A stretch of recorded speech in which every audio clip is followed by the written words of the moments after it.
high challenges. They are married, which are shamefully seen a decoy and has been blatantly commissioned by the incompetent, super incompetent, Nana Addo Akufo-Addo and Bawumia government.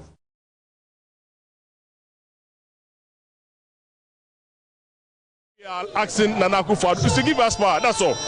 Apart from that, there's nothing he can do for us. He should just give us power so we can go back onto our businesses and do whatever we want to do. That's all. So what we are telling Nana Akufo-Addo, the ECG, GREDCO, and all the independent power producers, that is that we need power. We need power. Businesses are collapsing. We need power. The mismanagement of electrical power has resulted in frequent and prolonged power outages, commonly referred to as doomsday. These outages disrupt economic activities, leading to reduced productivity and increased operational costs for businesses. And now, doomsday no criteria first, no, because here said those nanky idea who quite a befaswa, Yadebe Yajuma. Umasi Esisua Nedum. Eduma na crash. A crash a project awakwe na asay. The thing the Indian say a bedroom light and this time it's a do must in a Juma himself a bedroom to stop no. Says I wouldn't when you say wow you so hard drive. Udum pebe crash it. It says a new mess say it's a catcher a bino. Say light now warrior of a say names a light private message so throughout a day. You are 67 years and you are struggling with common electricity. Electricity is common. It's a common amenity. What is happening is not lack of supply. It's money issue. Sometimes I sit down and I ask myself, are people all right? Are they thinking correctly? Are they fine? And then I realize that the secrets of God are with them that fear him. Tubal King had a sister by the name Nama. The Hebrew meaning for Nama simply means model and fashionist. So this woman also is the founder of all the clothes that you are wearing. The makeup on your face, the eyelash extension, the nail extension. This lady is the founder of that. Now amazingly, these people didn't come on earth calling on God. It is dry here. You need to send us something. No. Ghana and believers. You know, today I slept outside. Outside of my house. I slept on 3 chairs.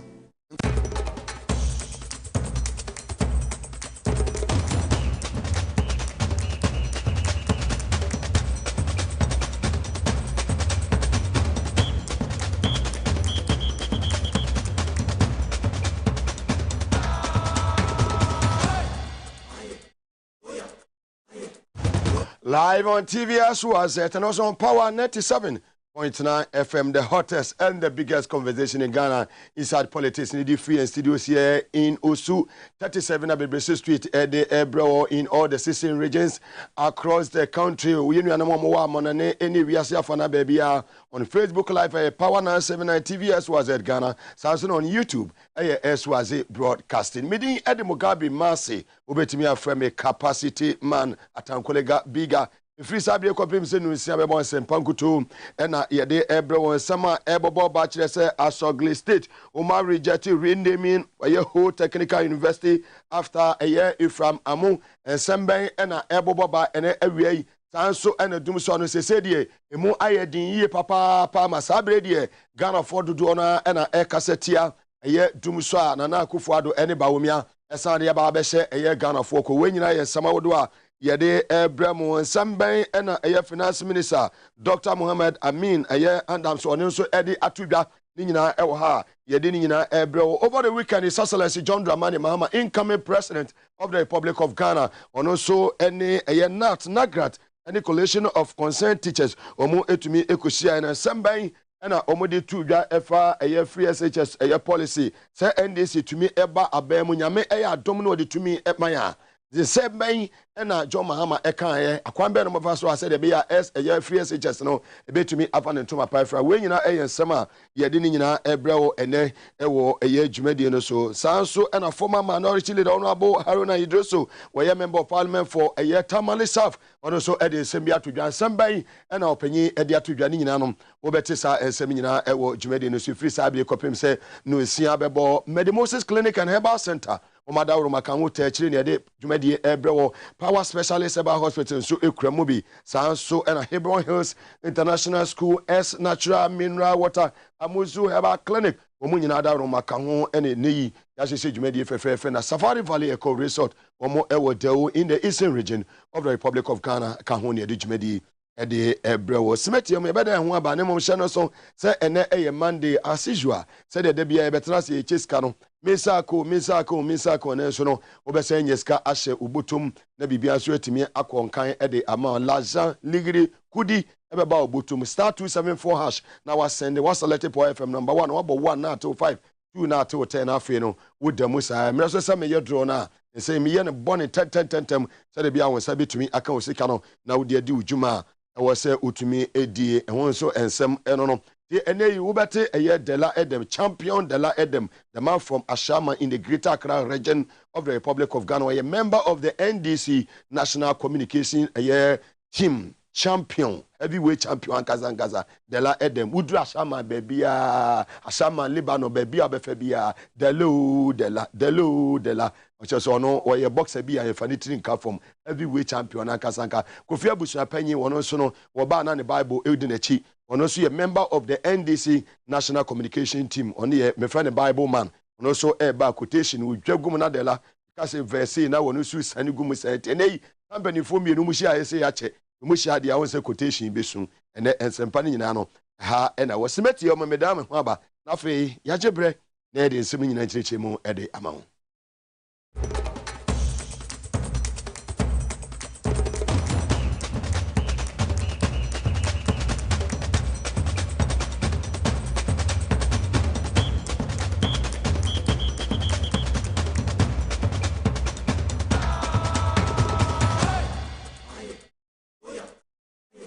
Very well. The support from the 900 million angels, TVS was it, and a power 97.9 FM. Within at the Air Colonel Lawrence Atachi retired, and within at the Colonel Lawrence Atachi retired.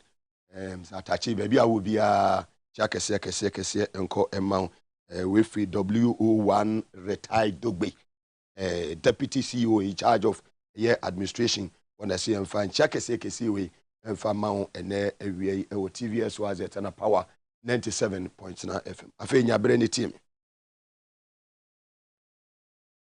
You say, oh, my way, you woman.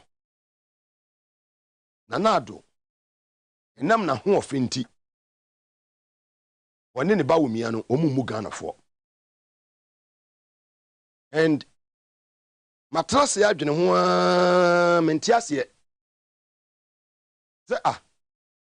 in the NDC, you perceive you to me on the 7th day of December 2024, and I am ready.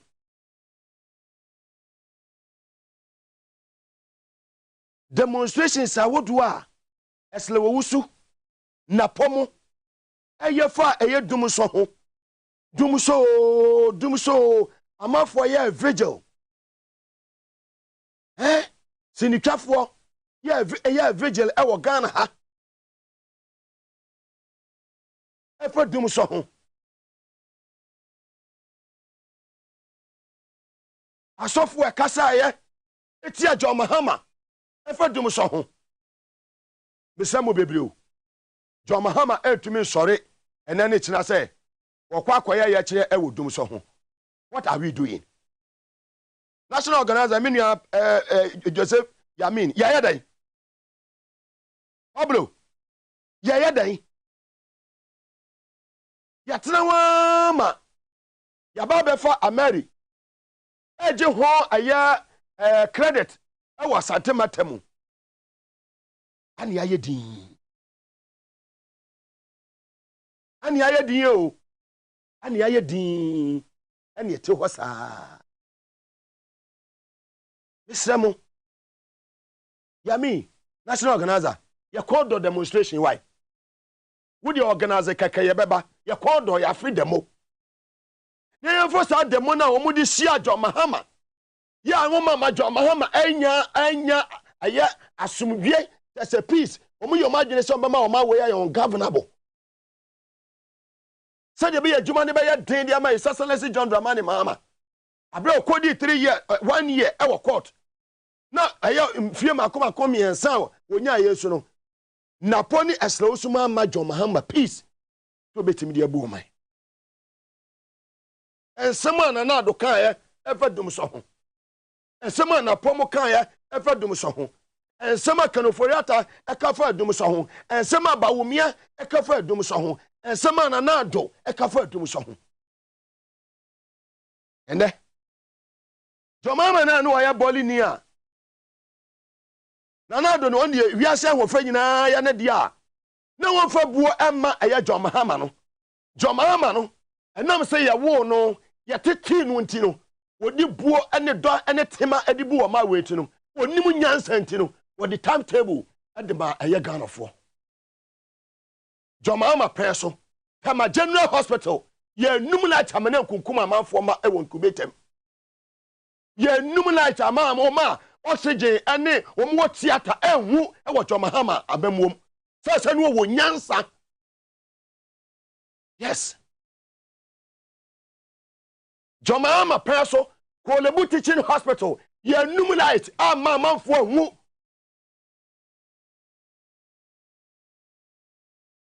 Kotobe ku baba we sabe na do ne kofo na hwehwe ye num amu ya hu se esin twa ye num sabe Ghana for mu buya ejimifo o ma hu se ntesu kokko no ebi ni ye num ye de ntesu fita akwa na yate.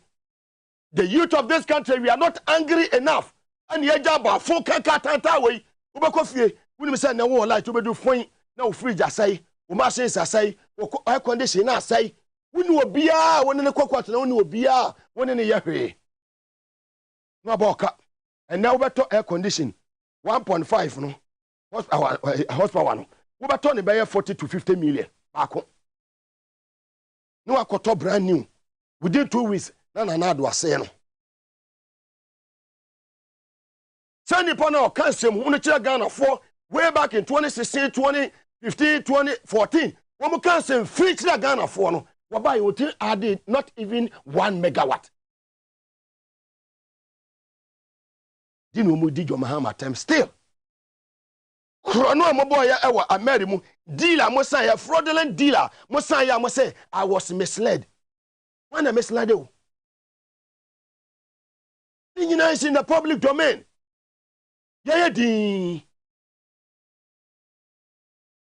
I mean, we show how we uniform no now boot no me hu ane mani age keke. Mo ye dey. Nyete ya hwe BVDs ya ayira na ndi si aye din eno se general makasa na we ansori akasa ni aye din the demonstration said do kata no was organize demonstration. I said do kata no was organize demonstration. Organize mo ya dan. Organize mo ya dan.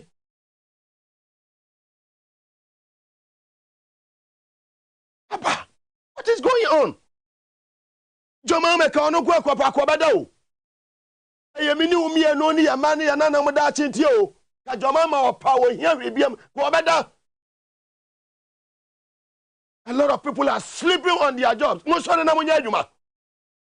Yeah, sorry sir. Sa na Nebukadnezar ani Idi Amin fo omubu yesu omubu wa ma we no. Ya be kwa kwaje power safely omu samo. Yeah, I'm catching some hand over power to end this. Move sa agro bi no mudi. What's here man who Ghana for Ghana for we say ye ni abre power. Ye no kofo we anya okurom ha. She cars. Muti sama sabre mo kan ye. Mumi ya she cars. Ye totu atuo na omo hu ne say international community no hu ne say ye ni abre. Mu wi afi. Let my vote count. Dala, let my vote count. Uti sankwa no mo kai wo mo. Mo kai afag for. Mokai, let my vote count. Mokai womo. Mokai afag Abu Ramadan mo. Mokai Joshua Chiramatemo. Mokai OPK. Ye ne wa ye MP. Mokai womo demonstration ni ade womo ye Ghana ha.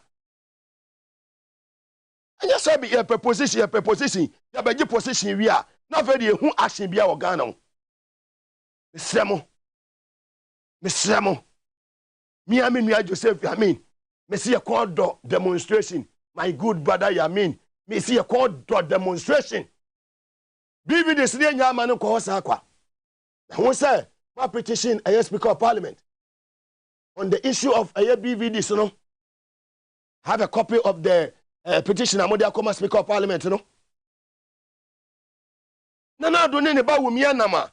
Woman, I say, and near my papa, John Mahama, and near this iron.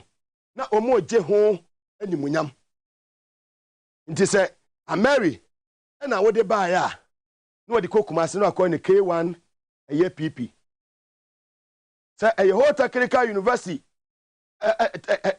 na wo no ba ye na polytechnic right and what me apagam amana agba bedu status na bedu university a oba wo se da bi edi eda so no nye obeti nji no aye no Efram Amu UDS Rollers ya change din no ye probi a wa bobra papa e wa Ghana ha ne de ne to university bi so a senior ka Rollers won na see UDS e ko no an din wo saka ye de to so ne adudombo ho ahwan wo hu bra papa bi asa bomb esankofo no bomb busua no UP tradition no wicked people bonni nko ne wo mutirim ne aduomu di akototu so University of Education winning by school din kama Kumasi campus ni akwafa apenten hwan dey no bayema en useless things nko and it is time so see stop you amo without fear or favor nonsense near too much in this country changing of the names no kwa no yakoka kira say din na wo change no course a ewoma wote wo yemba show Ameri na akwafa free obi ma so de bae no bisa se bedu Ghana na yabo ho kase ya de fa fam de akokuma se kwa na se $35 million ya bodam $35 million ya bodam yeso ba so ne disi koye $35 million asoja fo na di change sa $35 million no sa de no wa ha na di kokuma se no enwo kan ko $35 million yebo skedi na we yam kran hyew monye de ebe na omodia samana na do kan wudum so and then we have the men Ghana for the to me asemusem common timetable kura mutimi fa Ghana for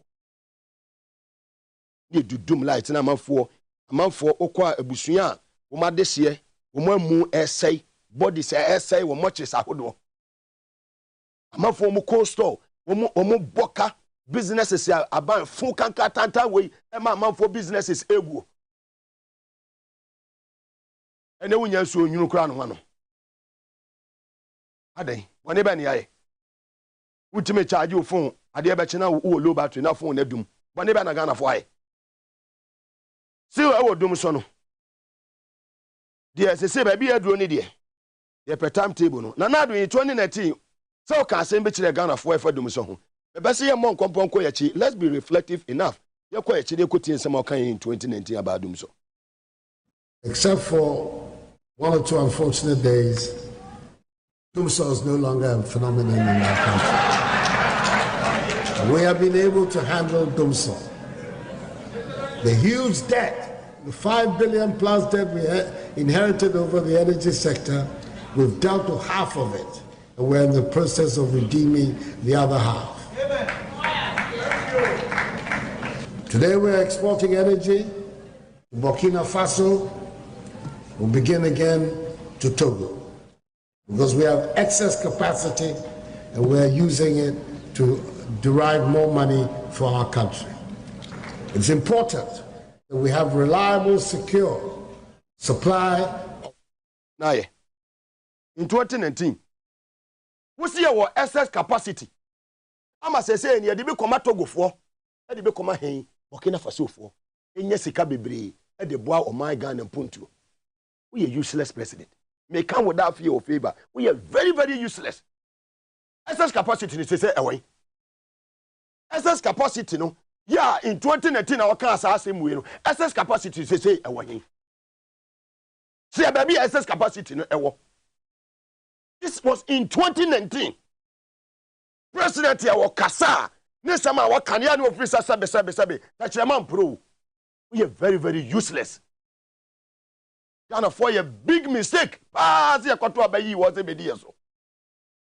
You don't deserve that seat. You don't deserve that presidency. No, a mistake. And I can't afford it, but never again. The idea kind of way. The idea kind of way. Nanado. Almost my timetable. Excess capacity in 2019 and 5 years in. Yeah, the sumo. By over 1 megawatt a meka ho. Nipa no so a ma enya excess capacity no. Mo sori so na mu di natem.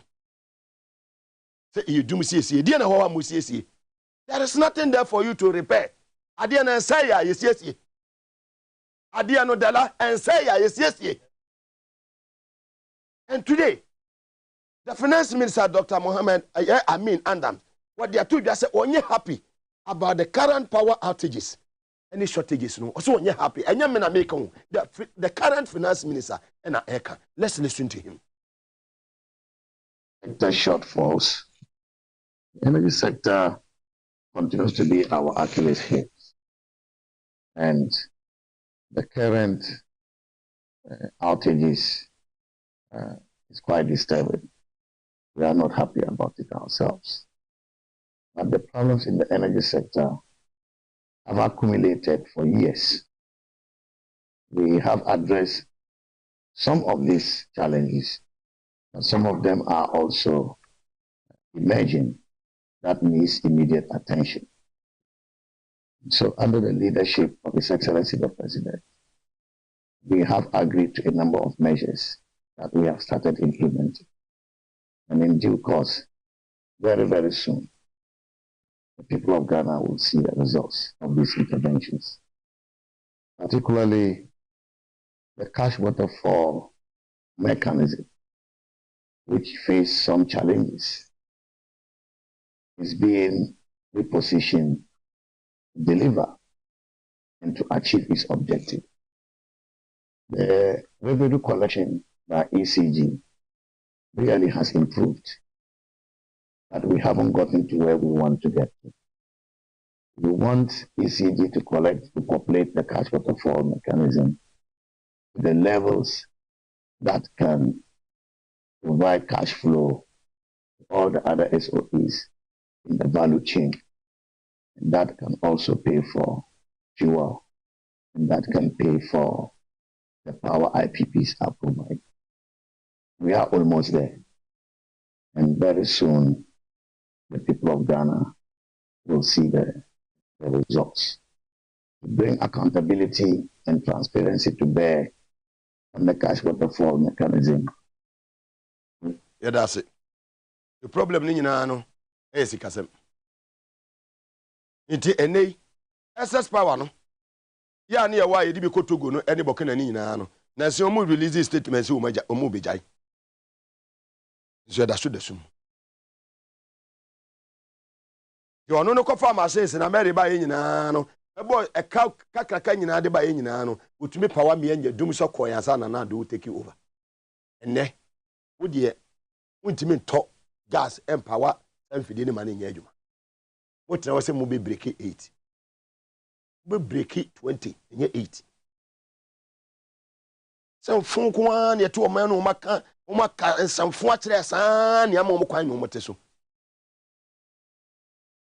Over the weekend, His Excellency John Dramani Mahama will engage various teachers unions no.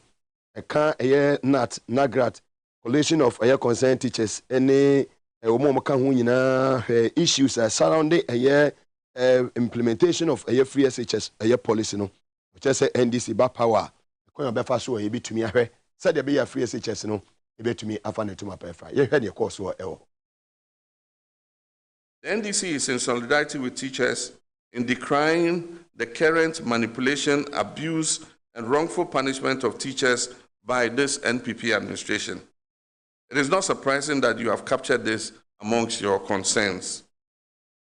These harassments, abuse, and the threat of an actual use of transfers, repostings as a tool for coercing and punishing teachers, school heads, directors, and union leaders who engage in, who criticize the system or criticize government will be halted by the NDC.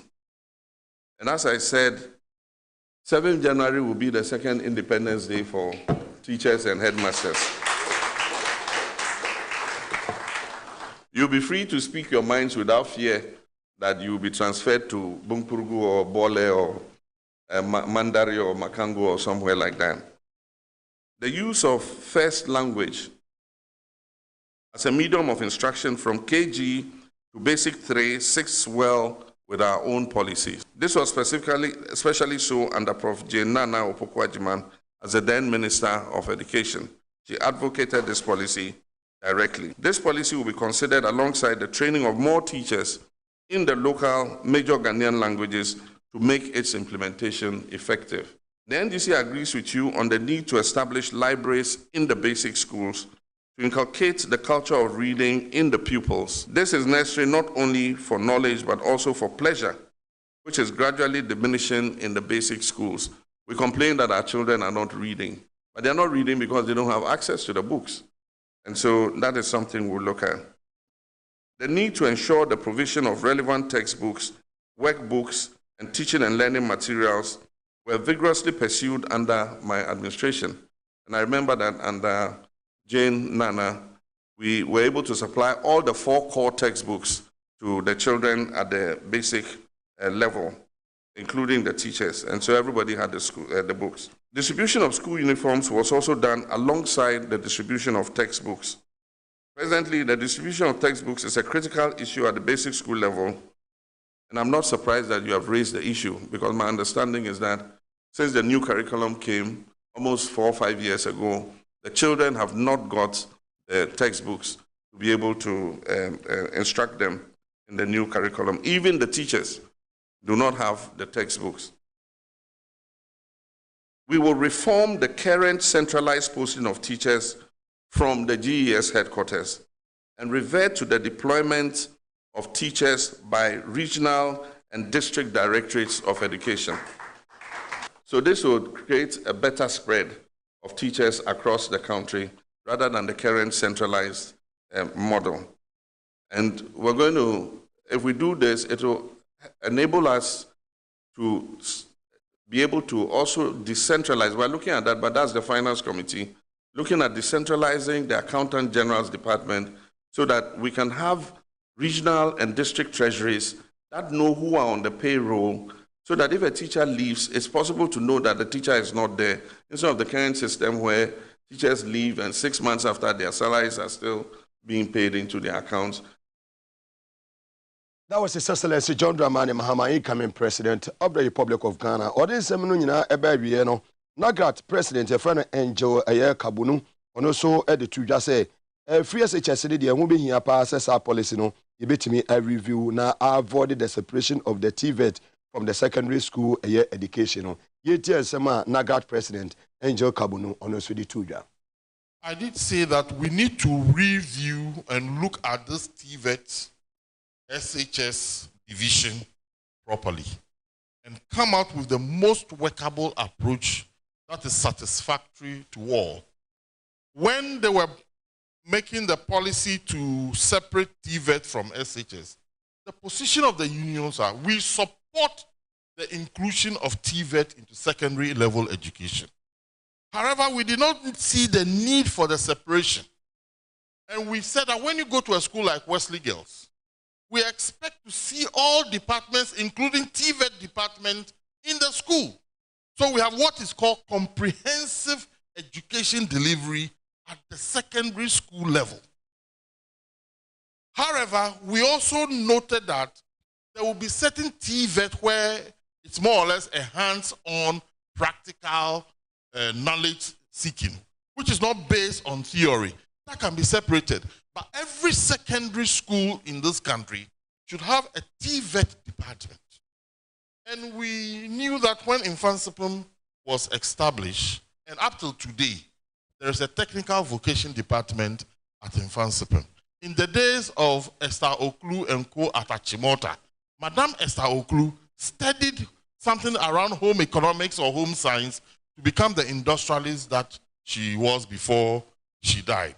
That was our view, but the law was passed on the 6th of December or something, just before Parliament went on recess, and our views were not carried on board. The leadership of the teacher unions came and endorsed that position of yours, that the time has come where we stop making flowery promises on the spur of the moment, moved by the excitement and jubilation of the crowd. And we feel that those type of platform promises is what has brought us to where we find ourselves today. We believe that whatever promise any politician will make going forward, for that promise to be taken serious by the people of this country, should find expression in the manifesto of the various political parties. Therefore, about 3 months ago, informed with this decision that we are no longer going to take just platform promises seriously, we, the pre-tertiary teacher unions, came together to put into a booklet our demands to political parties on education delivery in Ghana. And all that we are going to, or the demands that we're going to make, are all expressed in this document. So that when a promise is made in relation to education or any other thing, we will move into the manifesto of the political party and see whether it has been scientifically researched, well discussed, and found expression in that document. Then we can take that presidential candidate very seriously, so that the street roadside promises, the days of those street roadside promises, must be gone and gone forever. That was Nagrad President Angel Kabuno Onosonedia Odetuja Ewojumedieno as a former minority leader Honorable Haruna Idrisu ono asan a member of parliament for Tamale South constituency in the northern region. On some of the Atuja HSA northern region one obebo no modern said the seat awudo ho ni na no His Excellency John Dramani Mahama bia obedi kunim watumi agi seat ni na so mrase bedwa kwanya no e de ama NDC amanyeko se Ghana for akoma to yem 2024 about to 7 December ya de se nkunim de ebetumi aye NDC amanyeko edia Honorable Haruna Idrisu. We are determined to capture all the 11 seats in the Upper West region, at least from my briefing and from information available to me. Lambosi is already in the basket. We can add that on, and we are narrowing on to strategy to get Nandom in, and we are determined to win all 11 seats, and then also in the Sisala area. Myself have been playing some quiet diplomatic role, reconciling the previous Sisala candidate with the NDC candidate, and they are working together now, as you can see on the ground. And we are quite satisfied with the performance of the NDC in the Upper West region. At least we didn't borrow as recklessly as they have. 600 billion against 120 billion, a debt to GDP which is unprecedented. So Nana Addo Dankwa and Dr. Bawumia have only moved Ghana from Ghana beyond aid to Ghana beyond borrowing. You know that they can't borrow again themselves, and they are making it impossible for the country to rely on external borrowing to finance budget and to deal with deficit. And we are aware that President John Dramani Mahama will inherit a problematic economy to manage, and effort will be to stabilize the economy and back on major constitutional and administrative reforms that strengthen institutions of Ghana, and more importantly, determine what the future of the country would be. The Upper West region, as you all know, is my second home. We are always proud of their sacrifices and contribution to the NDC, and at least it's on the walls that you can see that the NDC will do better and super in the 2024 elections.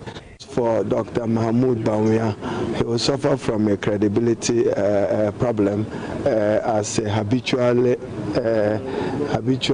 lying politician. You just make promises. You don't do that. You must have honor when you make promises and you can't honor them. You apologize to the Ghanaian people, or you hold strong in saying that I take responsibility.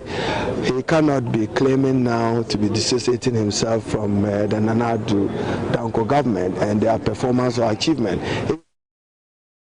Rabo Haruna Iduso, a former minority leader, MP at the Matimamufo, a Tamale South Abetua and Paso. So, no, I'm say, when the church is a will play a upper West region, one, the idea no she papa said about 11 seats in Ano, or more able to me, Aji. Honorable Sam George, my good brother Sam George, Jata number 1, Jata Bakope, Sam George, maybe I will be a member of parliament for Ningo Pram, a way, Siaka see a mood drupa.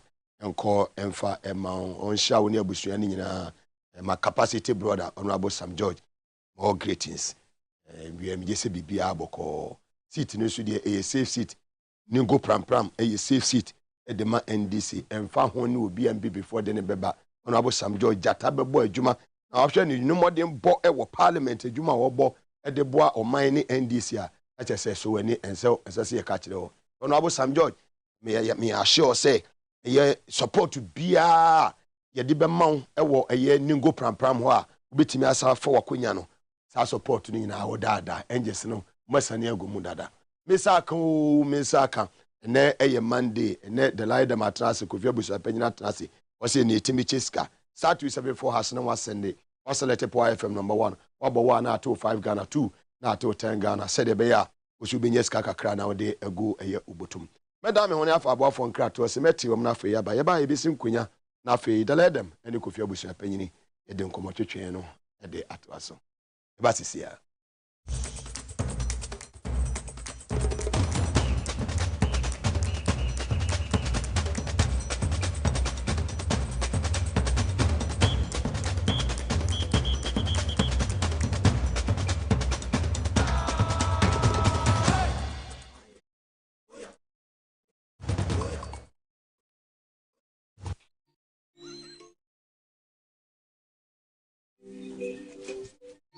Upon your arrival, you are introduced to your butler, who plans your itinerary.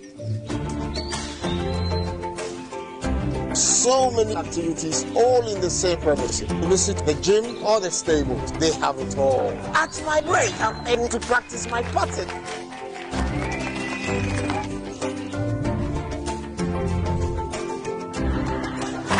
They used only electric vehicles here. This creates a serene environment. I'm told it's over 1,000 acres. My cabin here sits on 2 acres with a large terrace space overlooking my private swimming pool. Now this is royal. They have their own farms, thousands of fruit trees. I can also have my lunch here at the waterfall. Quite a beautiful place, you have to say.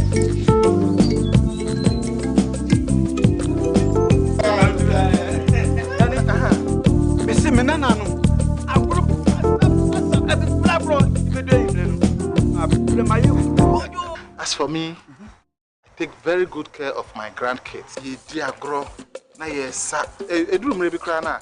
Me ba no timide, omo be kumi so weekend. Hey, womle. I don't think I can tell say. Ya no medi, alek capsule. So na e be sisi so kama.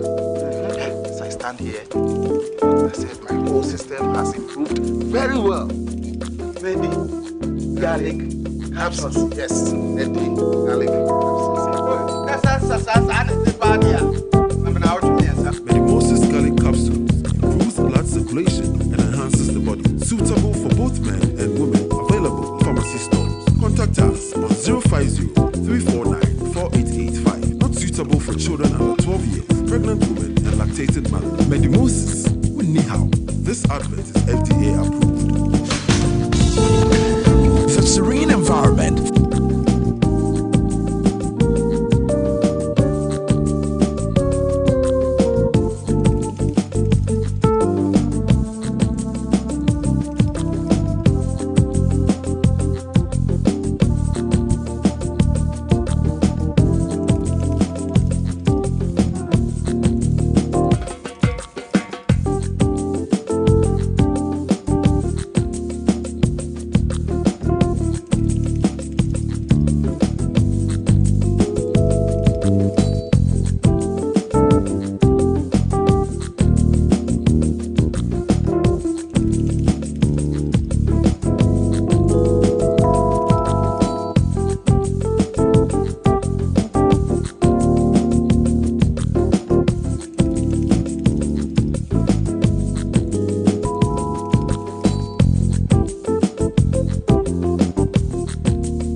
and then they 17th.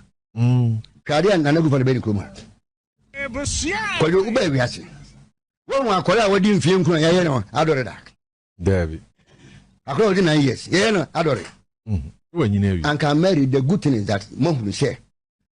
Lion losses on a hard in the infant, if you day, Emraha, the uncatted in day, intelligent decision. Yet the president of the Sukumas, we are the hands a year, you can hear a year. Commission could do, and for so many also. Sa commission we are not for the full careful can there come to care. Ababet Sako maybe, Eba, could do Monsieur, ye calculate, William. School feeding, this is the bad time, it make you Sa commission Muska. I need your broke massacre. I crowd in Flank, I made a bagana, and then Flankuni. Then 9 years, I crowd, Yano, Adoric. Fancy, me bana chama, me will man for Macobe, baby, the mammy, the Cronco, what you get to me buy, Miss Memple. What do my baby, me boy, me check at home. Me did to him, Miss Uncle Philip party. Debbie, and you may gonna have the mommy answer Lancaster, or my a bubble too. We recall that somewhere 2015, when Ghanaians were calling for reduction in utility tariffs, particularly electricity, the then President Mahama, currently the flag bearer of the NDC, said the cost of the production of electricity was so high that there was no way the government could reduce electricity tariff. The MPP government that today the NDC criticizes took steps to negotiate a major tariff reduction. Households enjoyed between 17 to 20% reduction. Corporates enjoyed reduction up to 25%. The mining companies benefited, and the records are there. That upon assumption of office, the very thing we spoke about in opposition, which our friends in government then said it was a political talk. We came in and we announced this major tariff reduction. So yes, it is true that Ghanaians are complaining of electricity tariffs. Cost of living is high. But what we want to emphasize is that it was worse under NDC, and if they were in power, given their posture in government at the time, the situation would have been worse than it is. So, comparatively, this is not a party to be trusted. From its flag bearer to all its operatives, they were the same old stock. The NDC has not changed since 2016, when they lost the elections by over 1 million votes. The only thing that has changed is their running mate. Even so, the running mate was part of the government, and she was the main advisor on educational policy, who advised the government on educational policy to the effect that free SHS was not possible. So it's the same old thing. We need to emphasize that they were clear on their minds that vulnerable people who could benefit from free SHS was indeed impossible. They were loud and clear on that. They even initiated what they call the e-block system, that they were going to increase infrastructure.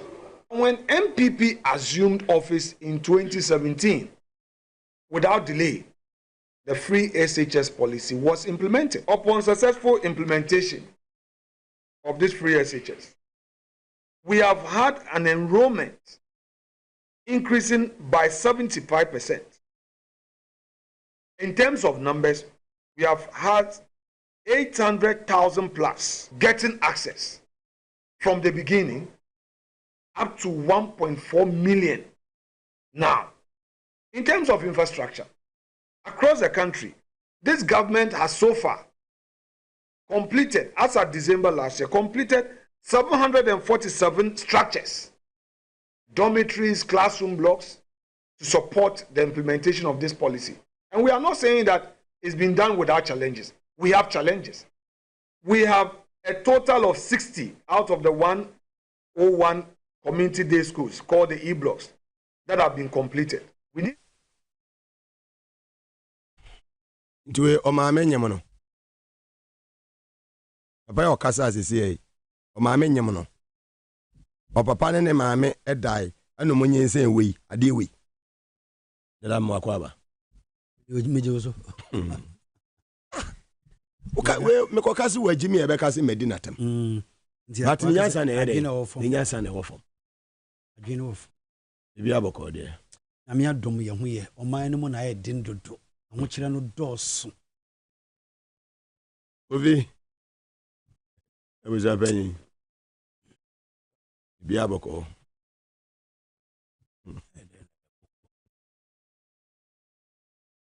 ade patch me ahwe rabono de enye boko sa wo ni beti ze kufado ne mate beti ze bawumia edi usu o manma be de na akaje ze bibia e boko abobo ayi o friend abobo ya ti ufiri wo bepo so bibia ni we betumi esave no. That is the current state I am. The anywhere I boko Ghana. Why? The Asemnasi aning. It's said the team on Mampeni, the Kufuado, and then the meat, Baumia. To buy any of Kwana what the Ghana for Femon. It is our bobo ya too free or be postal. To be with him, postal me for a bepo week or Kurapong, I did be nti car too free wo ha menim se na car nete se bicycle ani break asai na we sang bepo hwe nye ni je so de kopem asa se ni aka ni nimde bia ni ba bia bia na fe de o ka say we majority we Ghana for and a Winiba menim se nimde fo pa ni ade wo no kofa we enye we na mere bi empty ye capture no e tape so a on negotiate ADB deal. This is not Afenyo Markins. This is not the same guy. We Sakwa we or a majority leader. ADB fraud. ADB fraud. We na not negotiate so ADB fraud. This guy ADB fraudster. We Afenyo Markins. ADB deal or your fraud nanti. We and nothing a man na Akufo-Addo appointing as a minister close to anywhere. This guy. Canada Japan I can say. Sa deal no ye no anye no obi ka che na Akufo-Addo say ontumi go through vetting this one we no so be 10 billion at that time 10 billion and he going to give percentage to the Akufo-Addo. He said it on the tape. This guy we to be nyakukudru betrena Ghanaian media some of them you don't know what is wrong with them no what to be hwe we no je so leader we a leader now who man and man you could be to say MPP won't to me a whole almost stronghold. Regional chairman. Na abronye. Wait. Me kasa se me de bia am paying for chere leader na me hwenu. Tie. O se kuro bia nkraman ni so. En wode mpreko kwatwe. Kuro bia nkraman ni so. Obedi mpreko kwa. Mpreko wode kwa ha. Wode kwatwe. Hunting. Hi. Cheno. Mpreko. This is the people. Yeah, ruling. We don't have the men. We don't have this. I can Afenyo Maase be the majority leader in Ghana Parliament. Masa, Afenyo Maase. Somebody with a track record of fraud in banking sector. Wait, no about the catch and say, Mahama, the first person who attacked Professor Jenna no was this one. Wait, and wait a second time. Wait, second time I say no. Look at this. Say Afenyo Maase say e kasafa the running mate of the NDC. Aye Professor Jenna no Opoku Agyeman nya me nwanwa. Bisa Winiba ne bisa say omonfa Afenyo Maase ne yere enkyerɛw. Onde ne yere kyerɛw a. You obema Obema bi otumi gina badwam di oba tem. Onye correct. Oba di nechi. Onye correct. Say Afenyo Maase ntumi correct. Maame Jen Professor Jenna. Professor, the first female oba what you are vice chancellor our university. Na ono ena Afenyo Maase ntumi man anotra no a. Ena me say na monkofa Afenyo Maase ne yere na me hwe. Ena me say oh sa ntia. You want to na way to be gira ona oka Professor Jenna no Opoku Agyeman 8 PhD 8 makoma wo PhD nko a. PhD. And men ma hin na wa Ghana. Omo PhD 8. Catch me. Who do you compare with? I'm here now PhD 4. Mammy no 8. You blocks will see any. Papa can people you need 20 academic credentials.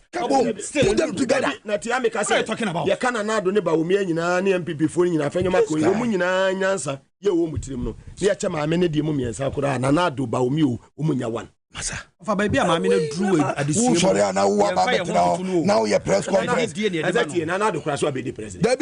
Third class economist. One would immediately Sani Manoa. MPP, I am Crawford J1 so near there will be the one was Kufu cry. I was here stopping. Yeah, a second time. Also, upon family beam, and some maybe on the air to the Biania money, you remember. After that, one penny be one and cast I won't crum. Bay children, mammy, bay, or comfort children, the man so you're barefoot. So I know a couple of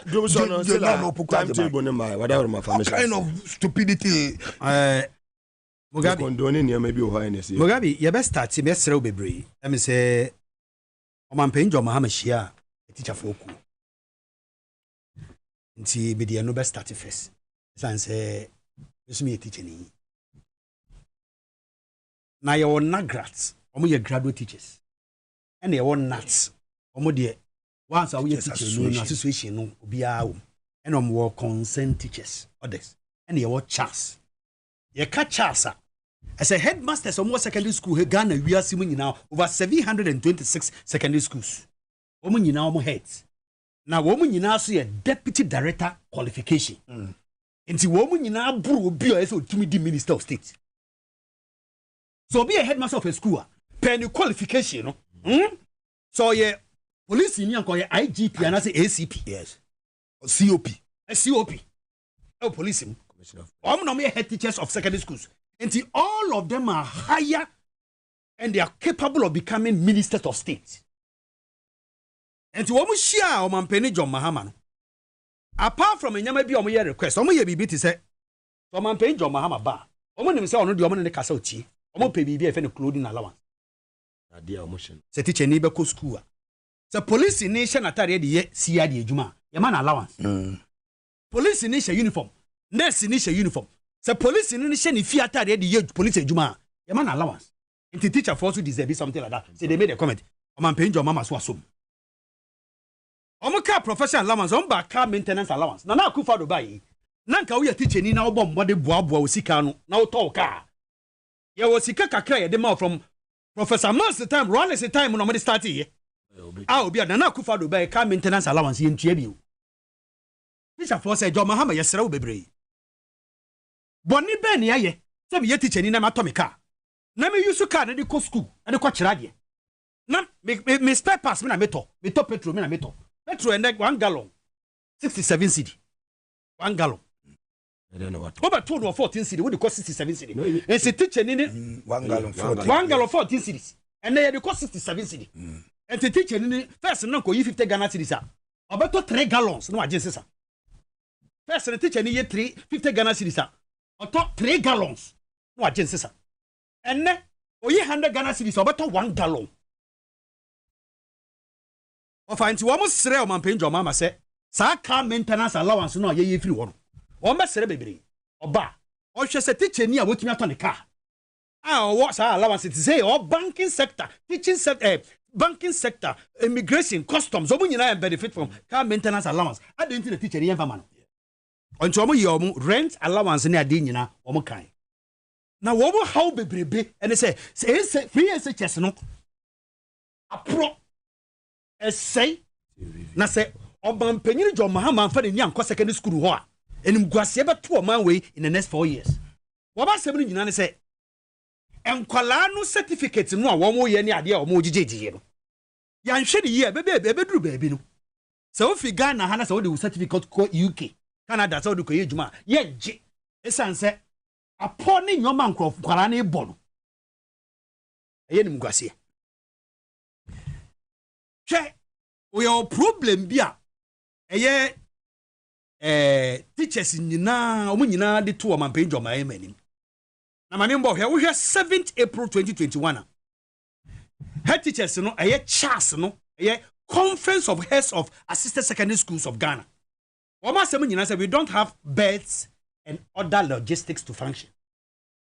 7th April 2021. 14th October 2022.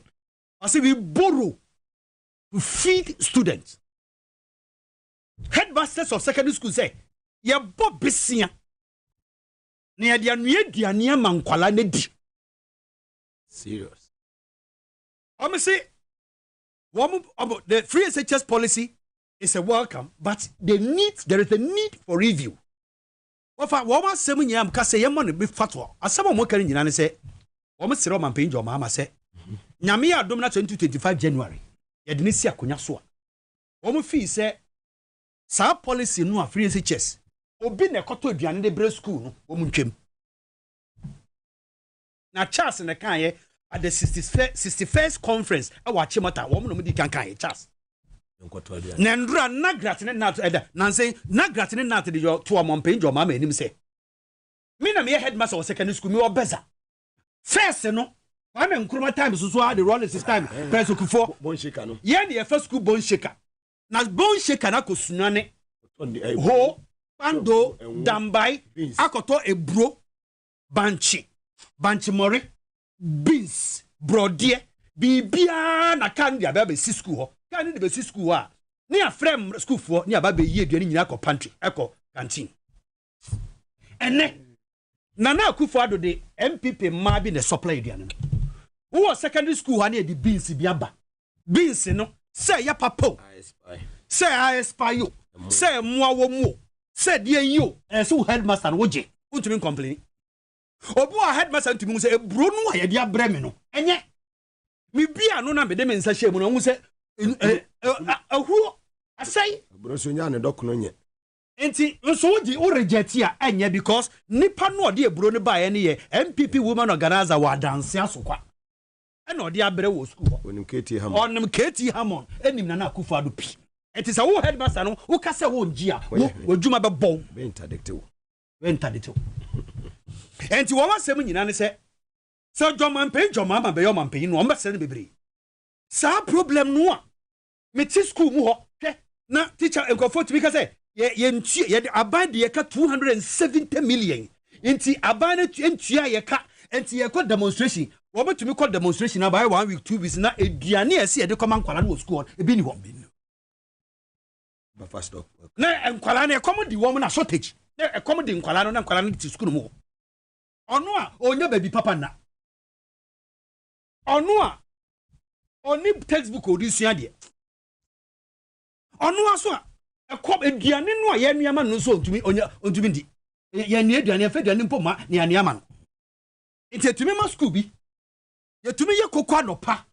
Ne ye bi nse wia, ne ye kokwa nwumere. Koko adopa beans ewia ni asaye koko enyumre ensida adisa Nana Akufo Addo free SHS KBK kwala na friend sa KBK ditombra anopa ditombra anajo buffer stock abrante because eduane no ese ye de ba no MPP maame no ese nkode ba no fa mai it school na ese comedy obia because oni aban etwe manso akwakọ piketi of Ministry of Finance buffer stock abokoko ti ho ise so de eduane koma school no fa nko no to ho e pre aban buffer stock boss no watam sika ne de akogo eye posiga wo de ko pre eye seat wo posiga omo nyina sa na omo ye enti wo mo ka kire o man pen Joma ma se 2025 na saban ne take change pe yesere wo mo all the secondary schools head teachers are Ghana ha they are all qualified to be ministers of state aban no ma wo mo kwan no omo ne omo business nto omo aduane ma school no sika no a wo de koma buffer stock no farmer schools no head teachers no wo nkasa mfa nto wo mo aduane e ma nkwala no secondary school so mba kasa nso aba so ma yimum ba power ombenya ho akasa omo kasa fa indiscipline in schools. Now one of the examples so mu say in 2021 a student was stabbed by at Konomgo Odumase e wo ne sekan kwala no school ni atwe sekan enne nkwala no tumi koye exams wo mo ye exams no mo say ye try exams no Mugabe or ye too strict on my mapo esanse sa invigilator no e bia oni MPP aban ho ana se o ye teacher ni a onfoa yenso wo mo wi exams no a na wo teacher ni wo ka na si ho no Say one more kwame ya mapo. Na school for ko teacher ni ne car na esi ho no. Na e di ndua ni ade abobom ase no. Teacher ni na fuo mu a wa school mu ho no. Ye wurem. Oga, ye wura school nim. Na ye twitwa wo banche na obro de ni obro egufom. Nkwala se wa ma omukwa ma mapo. Apa konkuru ye ma omukwa ya mapo. Enkwala we aye so indiscipline say nne. Enkwala tumi twi camera si omo so. Na o magi o mampanyi na Akufo Addo no ankasa atem aka chense na tikose banchi nkwala no na so tikonse banchi me bi dim say it say sa semina na fense sa amonchi na na to semina nkwala kiti school ni atumi fa phone di city so the president as no di o mampanyi no o wi no mampanyi na kwakọ jira say these are man graduates, the beginning of the greatest indiscipline in schools. Ofatie yo enko amusan the request me no me ka me no pe na maje ma busia PTA ye twem first no na parent teacher association wo metumi top bus at the school PTA to me top bus donated by PTA ebu a PTA to me see science lab not the school PTA to me aya to me see dining hall not the school or to me see visual art home economics block not the secondary or the secondary school. Esan say obo ye sikeni no wo ne ba wo school no mo na school no ye request say o ye ni dining hall or say o ye me mamo $100 of cement, $200 of cement na Akufo Addo ba ye twa PTA obi anko enne inti project na PTA for ye na wo ma wie no ni nyina si akansi nsem mu abai wo de wa jimi o sabe Mugabe abai we mi hu abai ye jimi si abai we da ne de kraka PTA Munyasa abua school ni free. Munyasa ofo. Wo mu anka so na omu di omu sika e contributed abua school no. Esan se ne mma wo school ho. Inti lab na osi. Bus na omato am school. Car na omato. Pick up omutumi to. Omutumi to books di school. Omutumi to science equipment library books ni nyina omo ye. Abai ba ya. Osisa amwa no a wo de bua me no. Jai. Inti PTA fu jai. Nanso enwomwa no na PTA fu ye no. Wo abai wo ni sika wo de to. Inti na uko science lab chemical bi eni ho seminar kwa wo science lab ho library books nyina ye dada ne nyina tete ebi mabio parent PTA buses asay achimota no ma de o student president Akufo no ne e Prempeh college Jerry Rollins ne professor Mons no ye achimota they can buy cars for their schools what prevent obi na what prevent obi ma PTA na oni mene they everywhere JHS one nanka omo wo endan kitikiti bia ho no mo kwaja nan bia ene obekọ na government schools nya omo tutu be ka kire de ntia moga enkwala no be bia wo mo ja omo nan no omo PTA no fa obi a omo tua ne ka ono na twitwi ho man kwala no PTA ne tua ne ka PTA ne tua ne ka ena PTA ne to liquid soap ne detergent e man kwala ne twi ho enne aban no atwa PTA ne mu ena PTA no nipa no ankwala na o ma fa ne so twitwi toilet no edware no mankwala no ye yi ne die enti ena nkwala nketenkete primary class 3 class 4 wo mu ntumi ntwitwi ho enti school na tutum enti sebi akwala no wo school na se o so jane nan a e so twa lole kwan ni mu ko baby kotua 50% na 1 cedi ko toilet no koba mi say aban we mi hu aban ye ji mi say aban we da aban we this government munya sa wo fom aban no nyinsa wo fom omo njina de no ho ansa na omaye omo ye wie a na omo endra me emeti no amampen John Mahama ne Nagrat no omo se omo sere na John Mahama bebre se word no ye friend review no omo nyina call secondary school no nyina no omo nyina ti ase se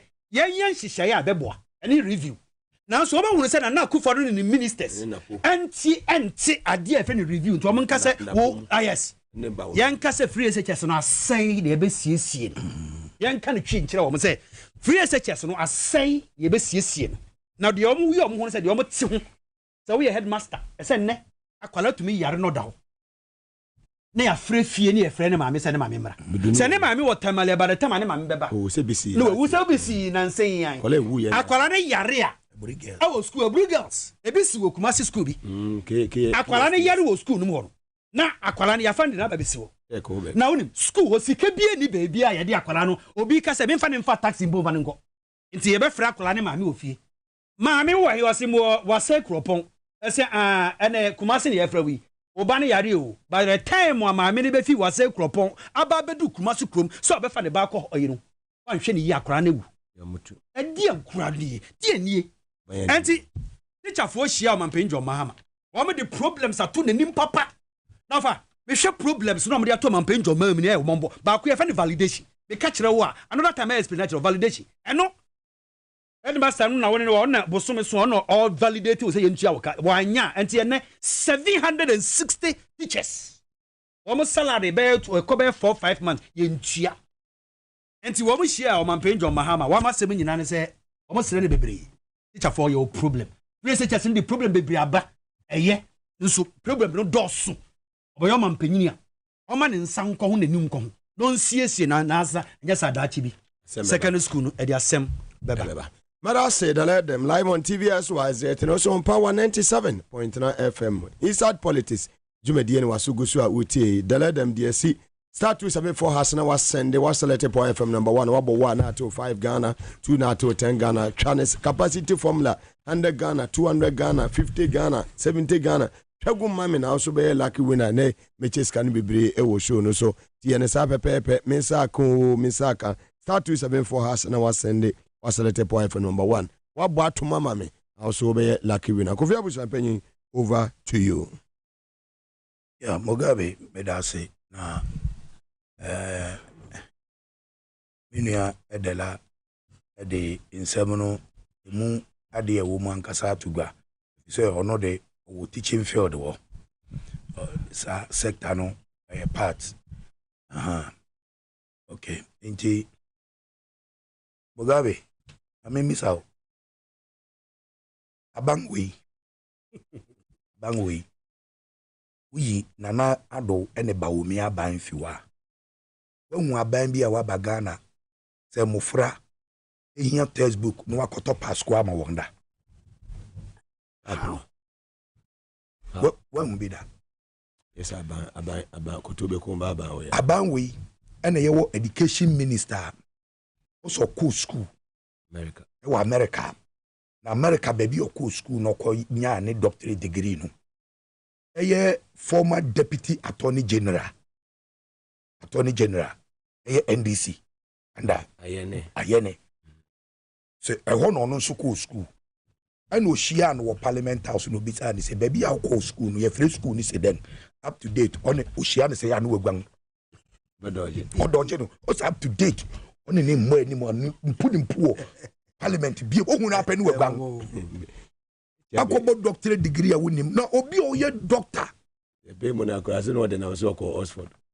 Win him. Mugabe, the entire may be Sasa and say, Obi, who say we a doctor, no work a reviewer. Who say review, nature say a cancellation. Na poaka, a do chumaka, na neku fad waka. Ena. Otrofo dan kasan nso aka eye ba wolaya no Mugabe mami misao aban ben ene wa ba Ghana eye the first time in Ghana history eye JHS fo ekwakotro BEC ya woni textbook apart from aban we what to me hu asam na ye kan obefo say easy o mo fra ko school Equaco BEC, basic education certificate examination. We need textbook. One time say jama June July won. And what betcha one ewo hoses yano. Ewo form 3 for no GHS no. I think June July most they are going to write their final exams without any textbook at all. For the past almost 7 years or 6 years, you started new education policy. You know something? School young education, you know. So be kaya na me try say message na me phone no e call off na me dey charge. Mugabe, World Bank had the report by say about you starting free SHS no the way all year no bang. No the report by say 15 years to 17 years coming. Ghana graduate a be produce no. Omo be yet a baller, omo ye junk. Would won jina baby ye. What you say? I say, my friend, you be produce one in 15 years time. About you buy what Chinese 7 years. 7 to 8. Good. Into my friend for your educational system because I got in a World Bank report and I was trying to look for it. I didn't get. When him was a 15 years to 17 years away your name coming no. Mufra graduate ayebenya on Ghana no boy empty. No substance. And do you know the reason? Because from basic school no. Basic school na banana. What say textbook a wobe mamu frado kura chile ne bi ne wo. Say no mo kofa sa LGBTQ. Oni pa kofa sexuality comprehensive education o say wan ne buy. Na po. This Matthew Opoku prempe ya ye kana se bia. Se be ase edi no to. Wei sa nipa wei. E ka chen say ono e no nim nyansa e be ka chen say by September February no kan sa asem no say by September be change curriculum ni nyina no de sexuality comprehensive education no aba be shem CSE that's what they be shem a e be ma mo fra no e na Ghana fo nyina na opposition NDC fo ni ade sorry tears in who agree yampene eno ne man na pobufu ise ene efi na ekọ ka kire na ekofo ado ene ba omi ase wo make sure say Facebook no one mo fra ne nsan kada because yeah we didn't allow them to implement CSE. Asamana asianing. Ema enne ya mufra eco school no enne school no mo do. No textbook. Nothing. Enne teacher for no so no se what can we complain here? Osu presby ye osu presby SHS ya. Enye na omo headmistress complaining say nkonwa ni ho. Wo yi no call Kimbu head office. Enye school what no call so nkodon kwese office wo onye head mistress biem. I want to say the law can say mo interdict teachers for be. Mo interdict is secondary headmasters. Ashanti region any other. We me say omo say me nyina hu say teacher for ni ndefo no. Omo issue statement be about Oma fetching omode. Yes. Apostle biem no. No, you see, sa onipa na obedi ase di kind way in as a minister no. Or you useless, or you waste. He's empty. He doesn't know anything about education. The first one na make napono. Ono no buy no catch say na no poku agima you useless. No buy no big head Ghana education ministry no want to be anhwe. Ono ka wasempa. Oni.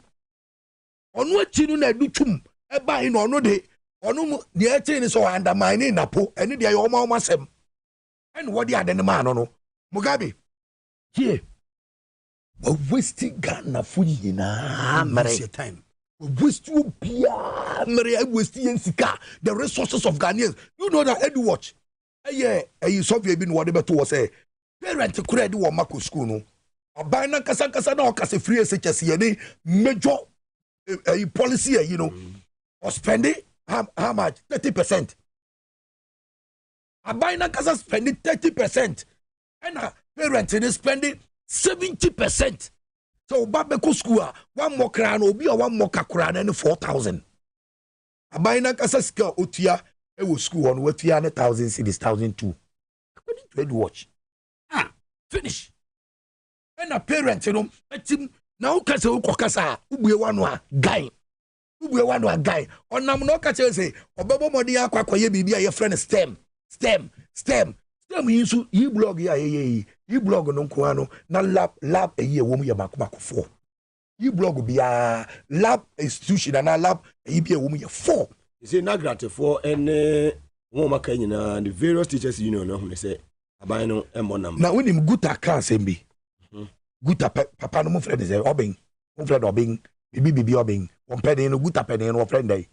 Oye wadam for ya we interview no ha. Won guta yes.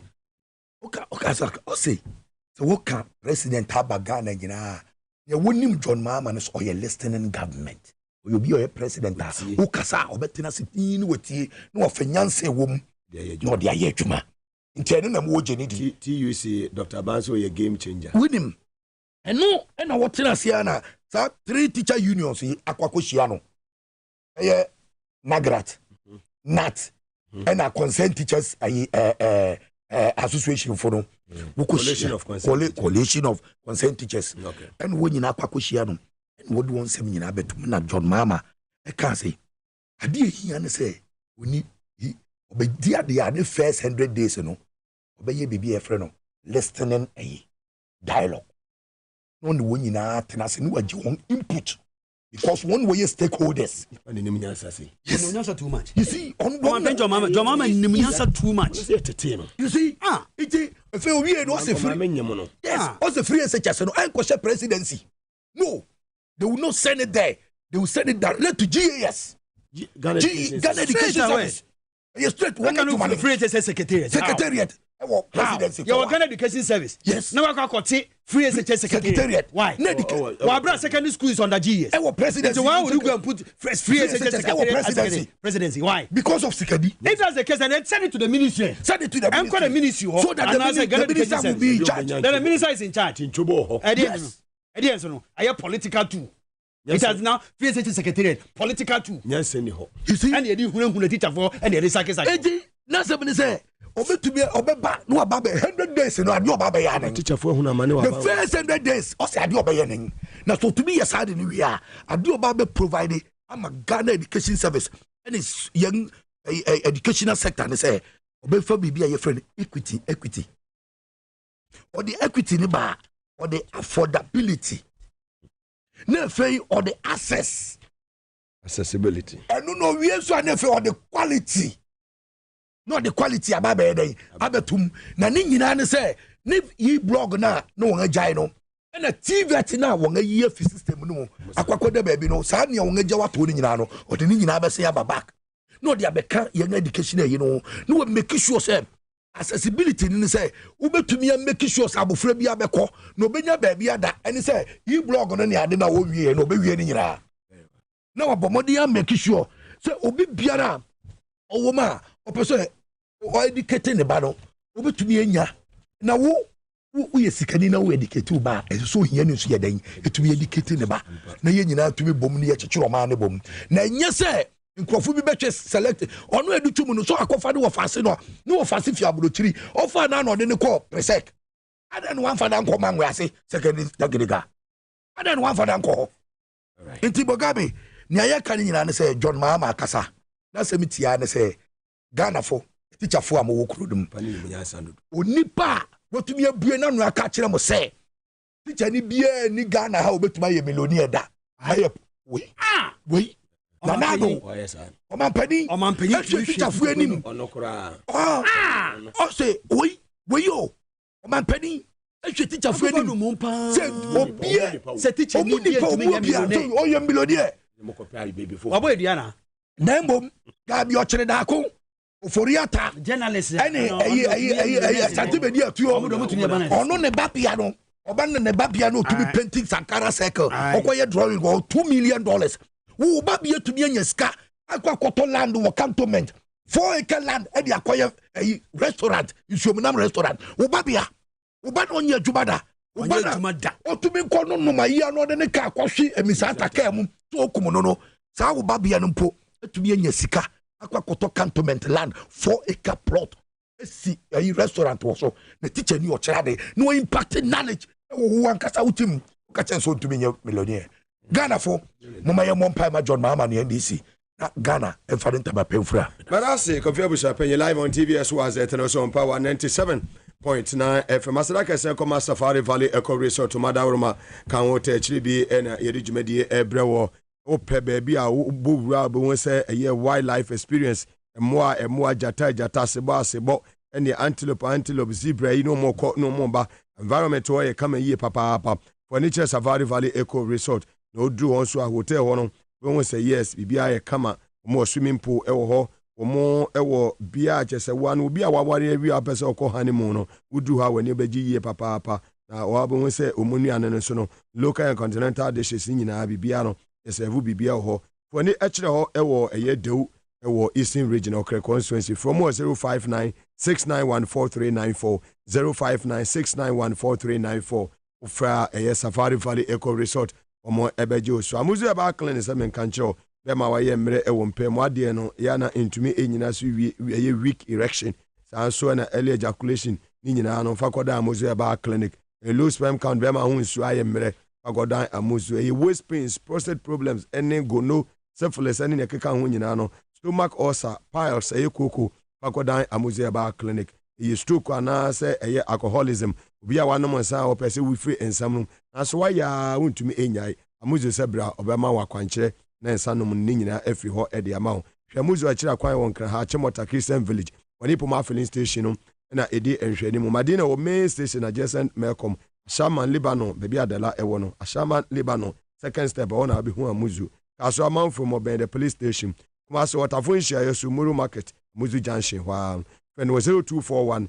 959326 0241 959326 wofra amuzu ɛbɛgye wo so Medimoses Clinic and Herbal Center ɛna ɛfree wɔsɛ wɔde aduru a yɛato din sɛ Medimoses Garlic Capsule sɛdeɛ abɛdwa so na Medimoses ɛyɛ garlic capsules no wonya bi na sɛ wɔbɔbɔ a ɛboa yie papaapa blood circulation ma mogya tumi di nipadua no mafiri sɛ ne yie papaapa ɛma me nsa yɛayɛ tititi ne nyinaa no ɛbɛfiri hɔ ɛde ama wo saa nso ɛna ɛboost wo immune system no ɛma nipadua no ɛgyina ne nan so brane wɔne kyerɛ pharmacy shop biara anaasɛ ɛbaa shop biara mu wobɛnya ɛyɛ aduru a yɛato din Medimoses garlic capsules no bi ɛde atɔ abusuafoɔ no so anya biara no ma ma no atumi aboa wɔ mo obi a prostate problems ne how sexual weakness, male and female infertility, hypertension, diabetes, sciatica, typhoid fever, malaria, and stroke.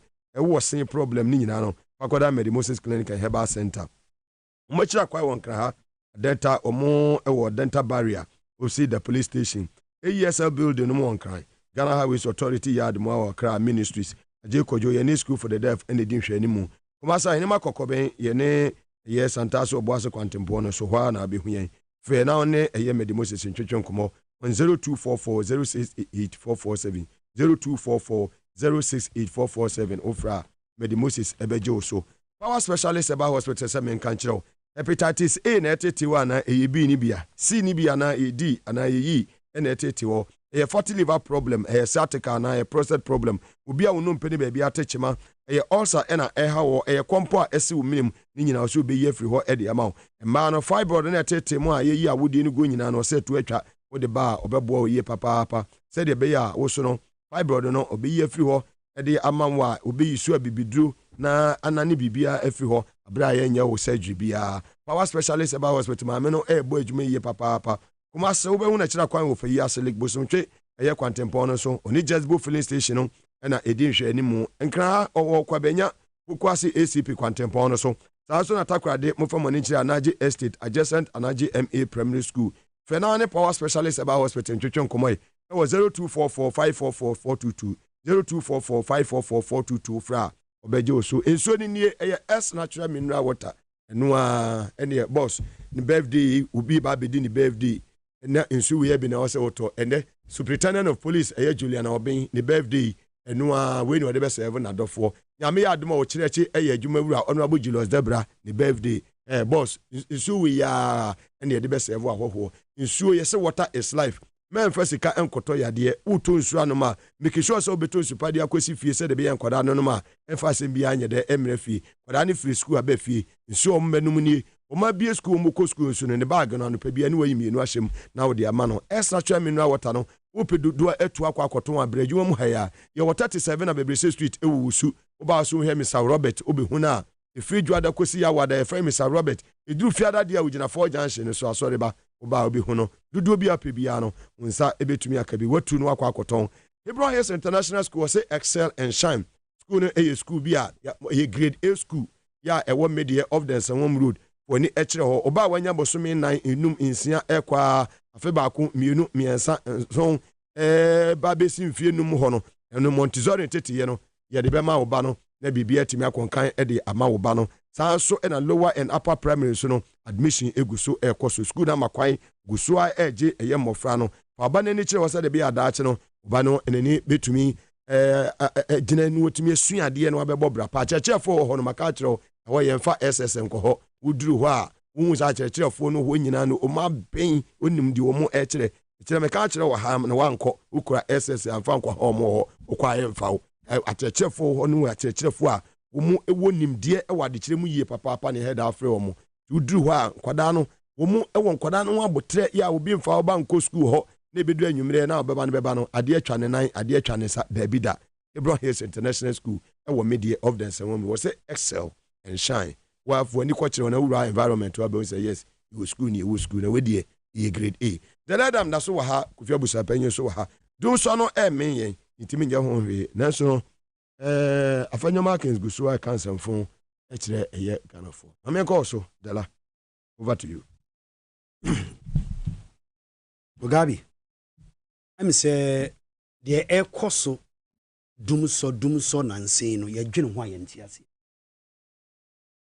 esan say omampen John Mahama de nkane ba ya ye say we lack generation capacity nti John Mahama de nkane ba ya mebroso ema Nana Akufo-Addo kogina badwem wo parliament ka kire Ghana fo nyina say omampen John Mahama boy ka esan so or the excess power or the kane bebre kane na ba mene buso 2019 wo parliament sa time no omampen ka sa asem no wedi 79 years or 78 no omampen na wedi 79 78 ko gina bedwem ka kire Ghana fo nyina se ye de yenya kane na mana broso yenya kane mana broso dodo se Ghana nyanka ni amanu buru so Kwame Nkrumah de akosombo baaye 1965 that very day no a omu commission project no o kan se o mema Benin Dahomey Togo Cote d'Ivoire be mo nkania 1965 se ye be ton nkania ni bia masan countries no ni enye sikedi sese yo man Kwame Nkrumah che dumsa abasesi e no de ba 1983 18 years after the inauguration of the Akosombo Dam no na yenim say a drought nsuo ento ekomba wiase eduane ni ho enja hyehye ama Akosombo awe na ma the first problem by nti yenim say a natural occurrence 12 years later you say another problem be 1995 and our man pay Jerry Rawlings here na dwene se ontena ho man fofo ndane ye kwaye na NDC for de e ba obeso mo hunu se problem ni ne ye solve na tese your mind ho do nto be fix no nti man pay John Mahama kwa aboade ekosi aboade thermal plant na osi aboade thermal plant no MPP for se na die ezunie me say MPP for se sa no mo kache Kwame Nkrumah wa bra odi Akosombo Dam baye MPP ye press conference UP tradition at the time kache Kwame Nkrumah se o man kitwa bi Ghana o man kitwa bi 6 million wakofa over 1080 megawatts aba be we see a time kwa na yesikedie Kwame Nkrumah bokro no ye nduru ho we don't need 1000 megawatts for anything all we need is 400 megawatts. That time near population here 5 million. Inti MPP for UP tradition. Kachira Kwame Nkrumah say. In Kania over 1020 megawatts. Now what they bray no. Yan fanya shi. O send ka kwa. E kana oboye. Yomo kan ye no. Enye first time UP for. Debi o musuba ya no. 2019 o say wo SS power beto bia ma bokana ne. E kachira Kwame Nkrumah say. Sa sika no a all this project na ye inflated. Eno say Nana do papa mo na. Nana Akufo-Addo ne papa no. Ni Jacob Chebelante no obu suban no JB Dankwa esefo obu suban no amna me ka kire wo me na me ka kire wo nti Rawlings be si aboade thermal plant yesi Akosombo no ye de nkane anu akokoko baabi a enko Rawlings to me de nkane akọ Bronga Hafo region at the time na yesi Akosombo enduru ho nso Rawlings to me de nkane akọ Bono Hafo ekọ chema wo mu ina ma yesi Akosombo no baabi eduru no esi epe bi ka ho nti ekofa aboade thermal plant de bai yesi aboade thermal plant na yesi MPP for say die nie ye nkankane a mo se afa de de oyele begu ankure mu de aso nkane a na die ze na Rawlings ye nkurase de be na Rawlings ye MPP nkurase de be na Rawlings ye e akofa nkane a de aba yesi aboade thermal de plant e ka ye de coal e ye de die nie content me nya adwuma no afa somebody didn't say na Rawlings see about the thermal plant in the 2003-2004 and the energy commission that's an president for your man e ka kire de say in Kania no Rawlings ne de buy 2004 and they Kwame Nkrumah de aba Say amphibian can one. Yahuba Chiri. Population is dorsal. And Uncle sit dying. And you didn't can echo. And see, I'm sure your problem. President Govoya Shahai. One far energy expert in Anjuma. Into 2007. And you know problem of Kosovo. Yasha than President Govoya. What your press conference? Eddie crime and Kumanim Chuchu form. Yeramoye. President Kufo Kokofa. A software. The solution. President Kufo, the solution. Ofa, senya MPP and name say Obia can be Minister of State. Ofa, me cabbage ropi. Say, me nuanu mamoti hey cameramen are more intelligent than some of the ministers in Nana Akufo-Addo's regime. Oh. Hey, say na pe buenu na po bienu num na so kasa. Obaka se yase crazy e good team. Na so be it na po. Hey, na me feel first na me feel say ba appoint yes obi a minister or a minister na me feel say. Who a minister say wunnim nyansa wadwe mu do wudi hunni wonu kasem ye fe. Na me hu na po ehu how akum sin num as ministers of state. Pere mo say na say the lama papa minister hu. What because omu nim nya wenum. Heavyweight. What the hell? Na po bien na no obeka se crazy in the good dream. Kasa keke. Wafa. Enti President Kufo ya say 2023-2024.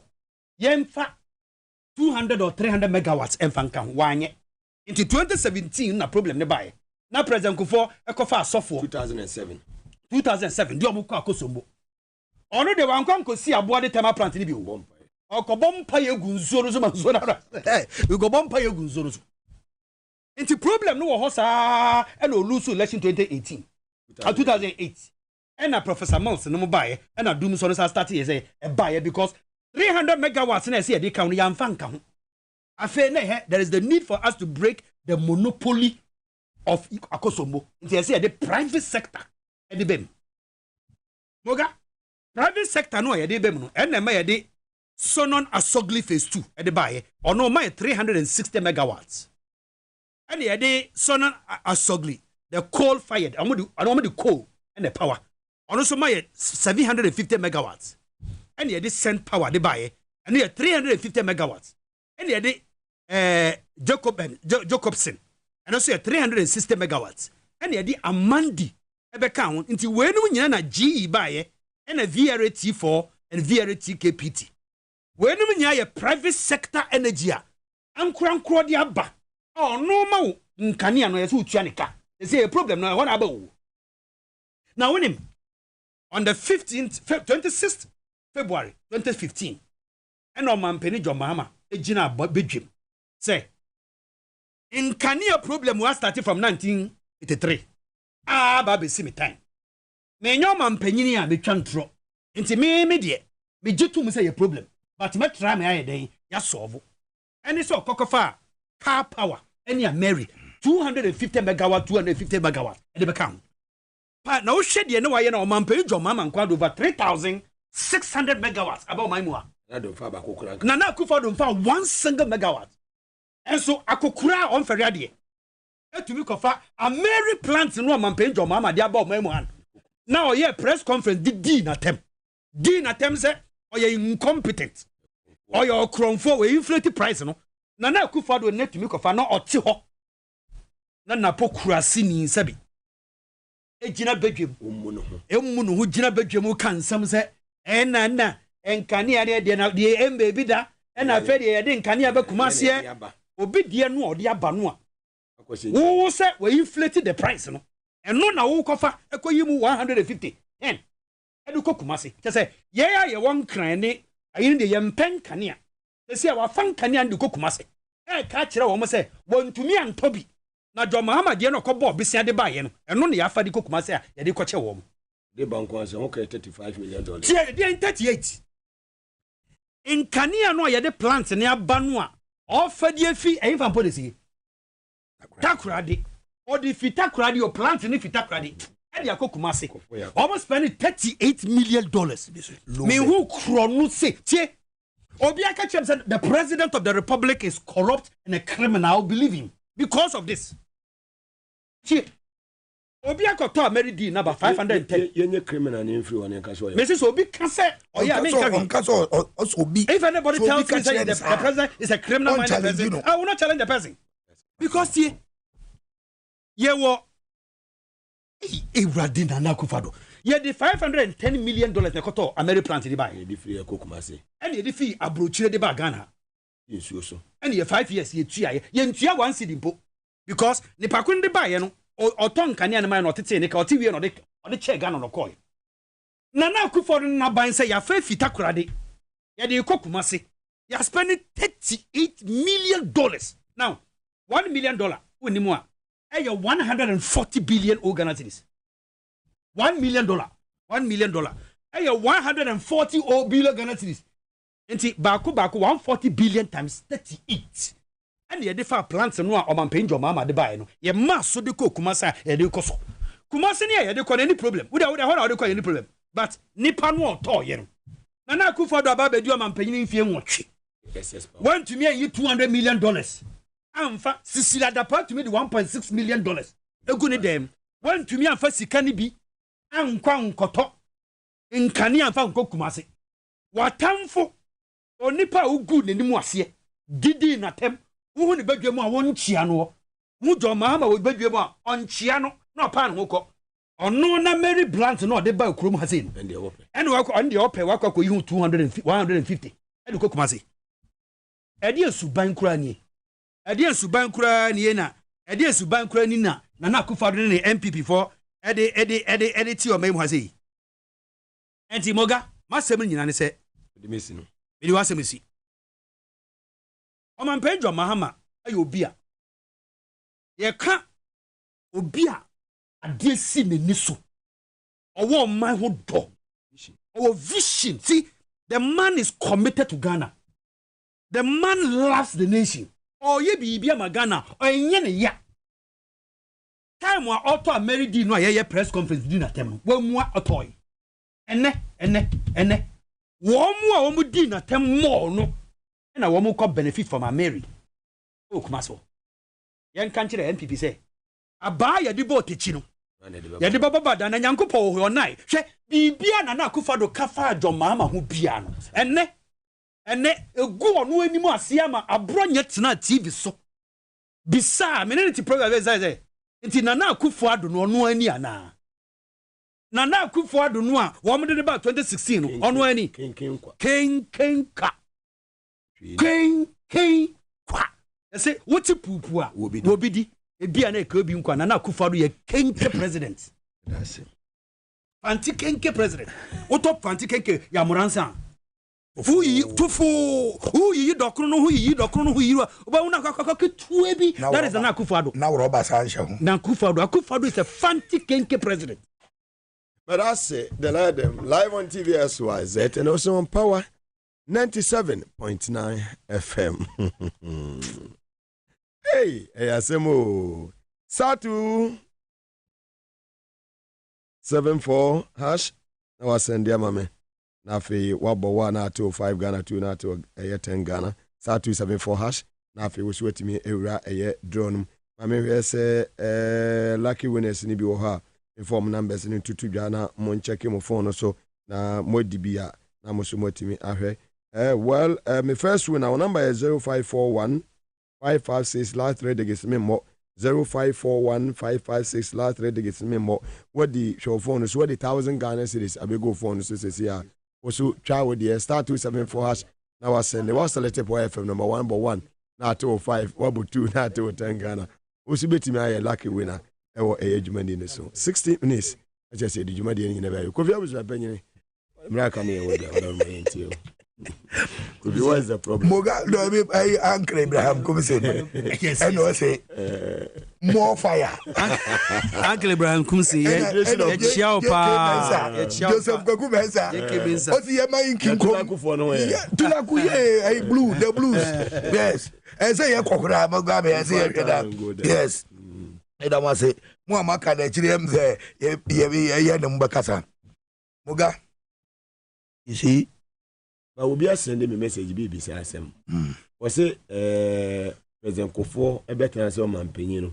ye bibi o Prempeh College etimi invite no abekasa wase President Mahama Legonfo ye bibi a etimi frɛ no abekasa ase President Maase sa President we don pesa o Nana do we on pesa o Oko Kesku asempa na aswa kwa breni ofi who everybody as his enemy of progress say Ofi say you outshine him. You outshine him. Full of himself. Full of himself.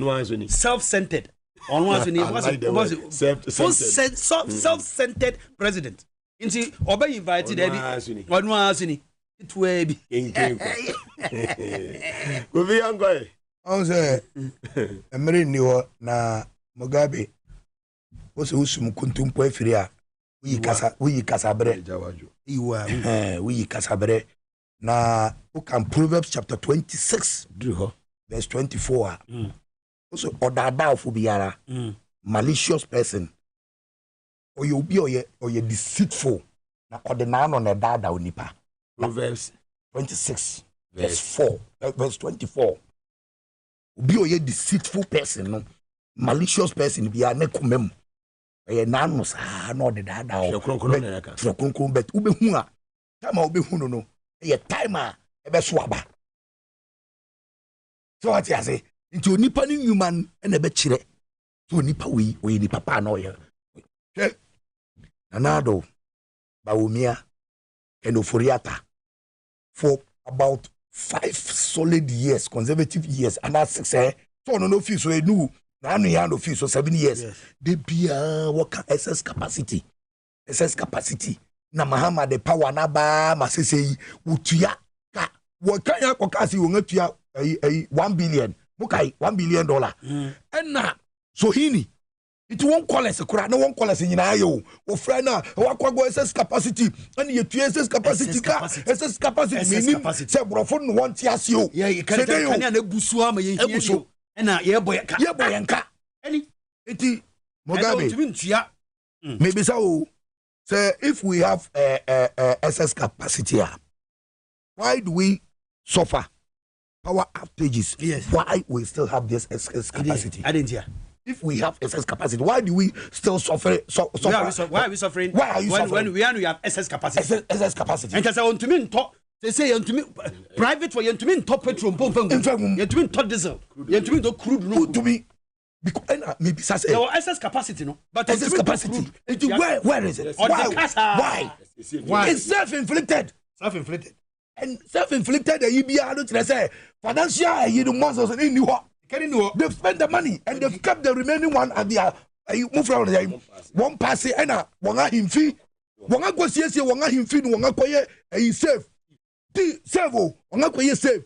Son, what is can be an office and what is can a kukum jolo the artists boy ya what command so she scan one thing no question she scan not na switch a picture no sa boy in 2 weeks wo bonu to kuman kuman of ya chimanse wo ba hakura be didi e aya a chimanse ya wo kum boy na sim because what you want scan di wo ngadi scan na na kufado Alaji Baumia and I can offer you than MPP for one share Sikanum and one because see your SS capacity I don't understand SS capacity pa see so he ne expose you on what parliament could be sa question what by and I what done for Kakwe obai laddie there is a winnie on also come for the same question also and also expose you on more fire.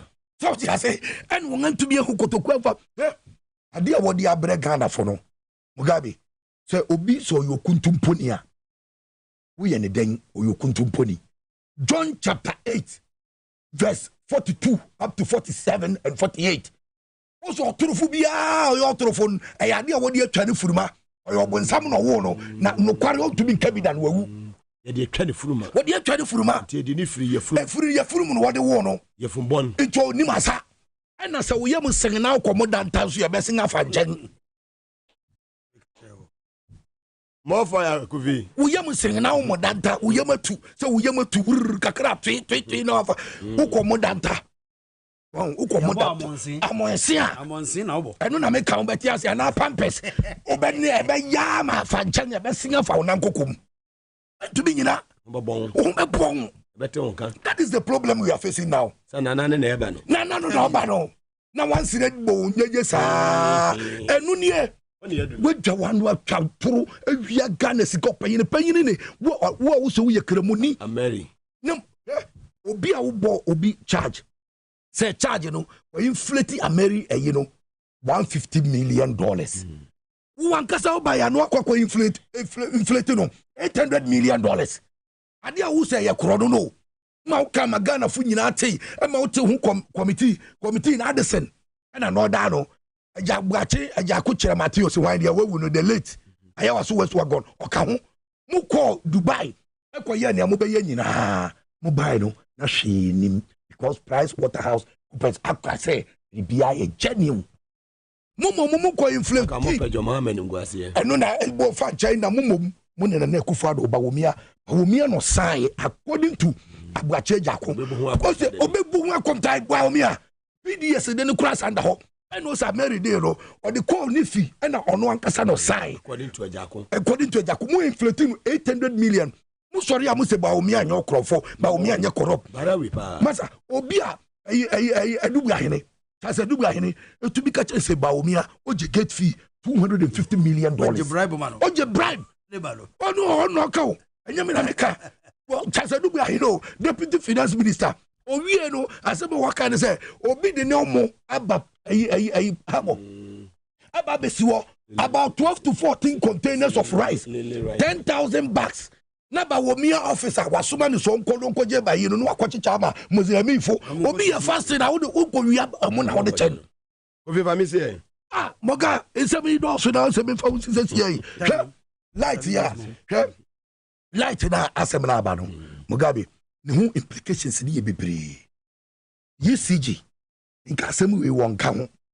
nanso won akwakoje asem na so ya Ghana fu amutie mi obi anfa sombo ne mo UCG da eye na na Akufo-Addo ne ba wo mia no won akoso this dum so no na akofa UCG boss lawyer betre ono no de na ba betre won obi anka say UCG fu disturb o ka che yense na nado ene ba wo mia ene disturb yi ne aye problem aye ko mu nyina ye ba wo mia because we nkwada ewu hospital nkwada ewu ko leboni aye moga mo fra Addison mo dum light na some of us ye da form say plan why mo friend say tass no floor tass no alabasa so fe want prophet Kofi Odro so ka bench ne bo ho train ansa do to me da obeda abontere mimi wo madam for MPP ni post say boss say me no me ho me da green grass na woni fie wo no eno na su jonti no aba bedem ho no da Mugabe ade wo mu ni nyina ne say wo ma obi ntumi na mo fra a wo fa mu hu nkrofo adwuma egu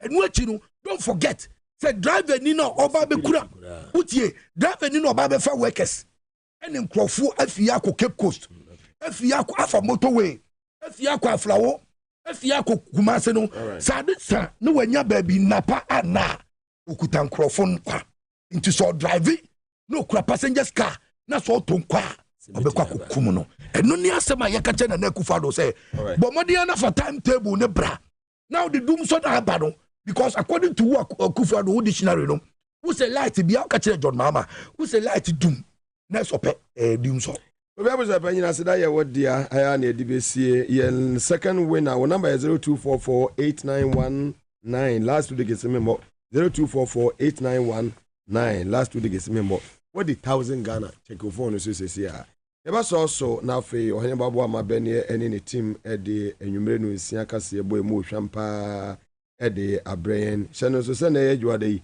na chese ebo eye na otwenso politics and beyond yenua eye Wilson eye Emmanuel Wilson Jr. e de bebremo ene one misa eye set eye Olashimi ono eye consultant sanso ena eye Mr. Daniel Domolevo papa no se mo amokai no no ono bidi ono medi dwumedi no fa article 78:1 ho nti eni nyina the fight against corruption payment video no at exactly 8 p.m. on TVS was it on radio onye babo amabene at exactly 7 p.m. at the battleground ebebrel na juodai Mugabe Maase ni me de wote da leda mkana wote Kofi Abusu apanyen sonka mamu nyina mo